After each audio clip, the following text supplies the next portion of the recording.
Hello, everyone, and welcome to Book My Therapy. It's a pleasure to have our next guest on the podcast. Today, we are joined by a remarkable guest whose love for words, food, music, and travel has shaped their captivating journey. Hailing from the land of maple syrup and politeness, our guest is not just a traveler but a self proclaimed chocolate expert. Today, with Travel with TMC, our guest Tara combines their passion for exploration with teaching services and travel consulting, helping fellow Canadians turn their travel dreams into reality. Please join me in welcoming our guest to the podcast. Welcome, Tara. Thank you so much for having me. I have a few questions for you that are related to travel and mental health. So, the first one being, as a seasoned traveler, have you ever encountered a destination that unexpectedly became a sanctuary for your mental well being?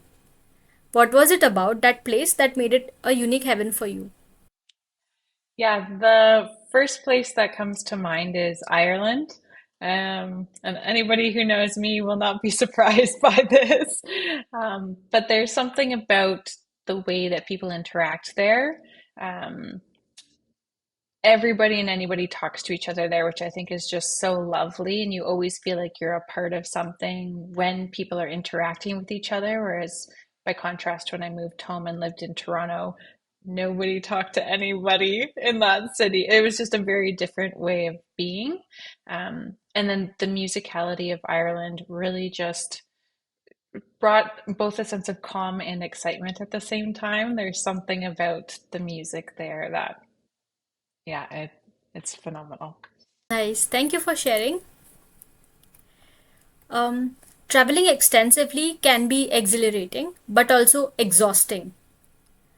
How do you strike a balance between exploring new places and taking mindful breaks to ensure your mental health remains a priority during your adventures? I've definitely noticed a change in this as I've gotten older. I think a lot of people can relate that when you're younger and traveling, you're go, go, go, and you're from one country or one location to the next, only for a few days or a short period of time. But as I've gotten older, I really like traveling for long periods of time. I've always really enjoyed living in a place, and that helps you dig in. But when it comes to traveling specifically, with my camper van, I have the mobility and the flexibility to stay in a place as long or as short as I want. And so I find that really helps. I don't need to be everywhere all the time. I can always come back to a location, and that's fine. But yeah, longer travels, slower travels, coming home and re-energizing, I suppose, helps too. But yeah. Um, each destination has its own emotional landscape. Could you share a travel experience that surprised you emotionally, either positively or negatively, and how it influenced your mental state during and after the journey? So that's a bit difficult because I feel like each destination's emotional landscape is really like our projection of our emotional state onto the place. Or maybe that's just my take on it, but depending on where you are in your life, that influences the experience that you have in a destination and also why you're traveling. Like if you're traveling for somebody's wedding, perhaps it's going to be like more exuberant and festive, and that's going to be how you remember the destination. Um, so I find this question actually more difficult to answer because I think it speaks more to where I was in my life and what I wanted in the travels as opposed to the destination itself. Well said. You're right, actually. Yeah. It's more with our mental state than anything to do at all with the destination. You're right. Yeah, I really do think so. So, the next question is about navigating culture waves. Travel exposes us to diverse cultures, each with its own perspectives on mental health. Have you encountered any local customs, rituals, or mindsets during your travels that significantly impacted your own understanding of mental well being? Yeah, two things come to mind on very different ends of the spectrum. Um, the first one, and I think maybe the more extreme version, is when I was living and working in Korea. I was living on an island called Jeju, and I was on the corner of an island which was already quite isolated to begin with. But I think the geography of that also mirrored how mental health was not really addressed in Korea, at least at that time. I'm not sure how it's changed now, but at the school specifically, they had talked about how you don't talk about mental health there. And coming from an education background here and just in general being interested in mental health, that was really difficult for me because I feel like it is something that we need to be not only aware of, but to discuss and to not stigmatize and to incorporate into every day so that it's something that we can um, work on and improve, like we do with our physical health, like we do with our relationships, and so on and so forth. So, um, yeah, that was really interesting in that there was an absence of mental health there, at least in terms of conversation. And then on the other end of things, lots of places in Europe, you'll see plazas and piazzas, town squares, gathering spaces. And I think that this has the opposite on mental effect because that's where everybody comes to socialize. Whether it's after dinner in Italy, you fare un passeggiata, which is to go for a walk. So you've had your meal and then you link arm with your friends or your family and you just mosey around and you bump into people in the square and you chat. And I think having those communal spaces really fosters that community that's so important for positive and healthy mental well-being, not just for individuals, but for society on a larger scale as well. Um, so yeah, I two very different experiences, I think, with cultures and how health is fostered or dealt with in different ways. Nice. Um, Interesting, right? Very, yeah. So the next question is about travel as therapy. Some consider travel a form of therapy. Have you consciously used travel as a tool to address or overcome any personal mental health challenges? If so, how has the nomadic lifestyle contributed to your overall well being? This is such an interesting question because I think a lot of people say, and it may be true for some people, that sometimes when you travel, you're trying to run away from something. And other people will argue the opposite, that perhaps you're running towards something. And I would argue somewhere in between where maybe you're working through something when you're traveling. And so maybe it's a mix of all of those. For myself, the first time I moved abroad, I wasn't in a good place in my life. I had like broken up with my first boyfriend that it was that big breakup sort of idea. It was the end of university and I didn't know what to do next. And it was kind of like one of those panic moments where everything had been laid out for what the next step was. And then all of a sudden, it was that, yeah, just feeling in your chest with, I don't know where this goes next. And so I just moved abroad. Um, but I think through those big moves, I've been able to learn more about myself.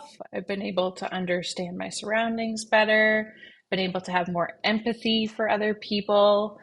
And each travel or move abroad has built on those experiences and hopefully some skills I've gained along the way.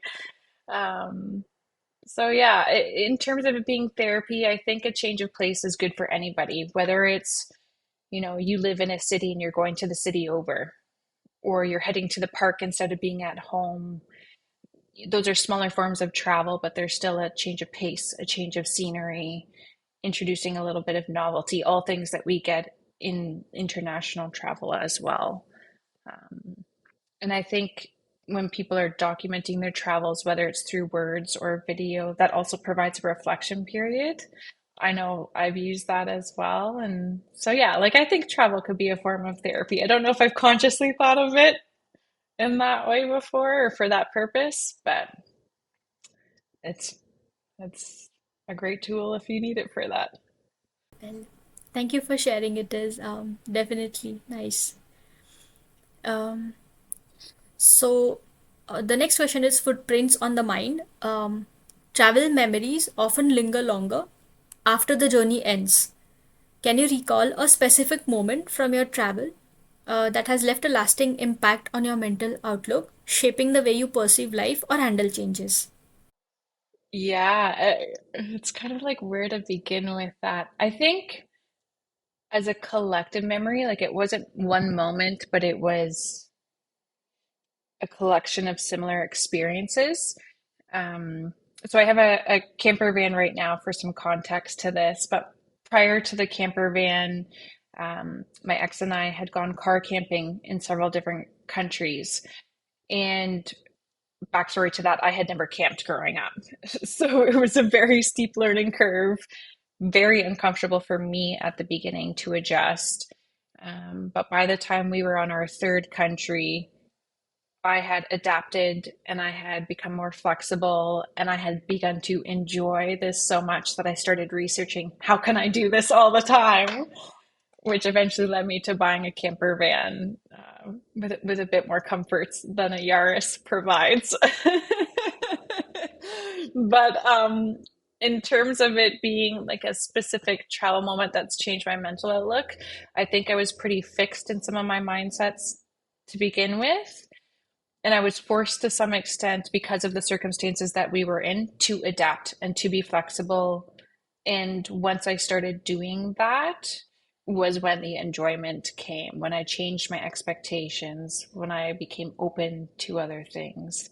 Um, that allowed for a more positive experience.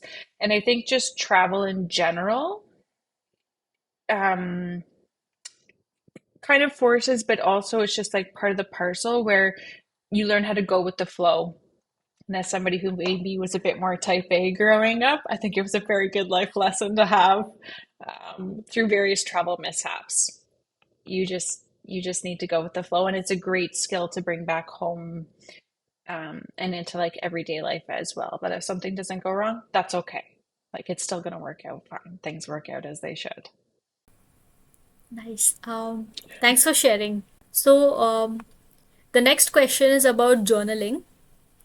Um, Before embarking on a new journey, do you have a specific ritual or approach to journaling that helps set the tone for your upcoming adventures? How does putting pen to paper prepare you for the experiences that lie ahead? I'm actually kind of sad to answer this question because I was a huge journaler growing up, and I haven't journaled on almost any of my adventures, which is my biggest regret over the last 12 years.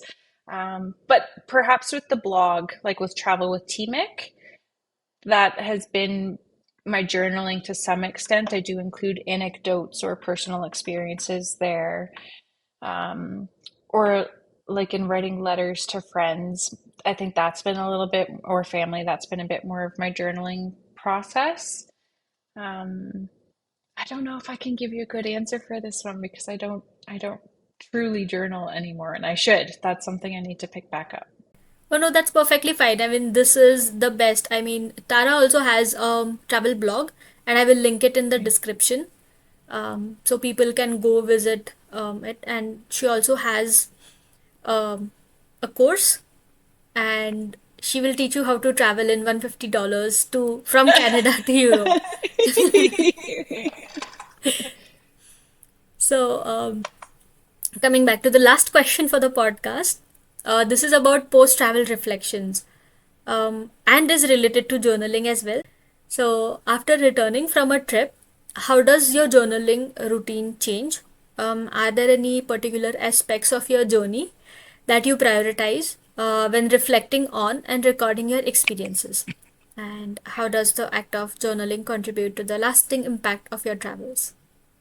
If I'm able to substitute blogging with journaling, because it is a creative, reflective process, it's a bit more systematic for me in that there are certain things that I want to offer my readers, whether it's information on accommodation or how to get along or around, I can't speak now, or different tips on where to eat. Those are things that I have set out that I will write after a trip, regardless of where I am. But then the intros and the outros are typically anecdotes, and that's where I can do a bit more reflecting and here's what went well and here's what didn't, and hopefully your trip is fantastic, that kind of stuff. So um, I think just the process of writing in general, whether it's pen to paper or online, is what helps cement the memories. That reflective process is what keeps them lasting longer than perhaps what we do day to day. Nice. Thanks for sharing. It's important. So that brings us to the end of the podcast. Is there anything else that I should have asked, which I would have missed? Oh goodness, no, your questions are fantastic. I want you to teach me how to ask questions. I think you do a lovely job. So, um, you're kind, Tara. It's true. You do a lovely job. Thank you. You're welcome.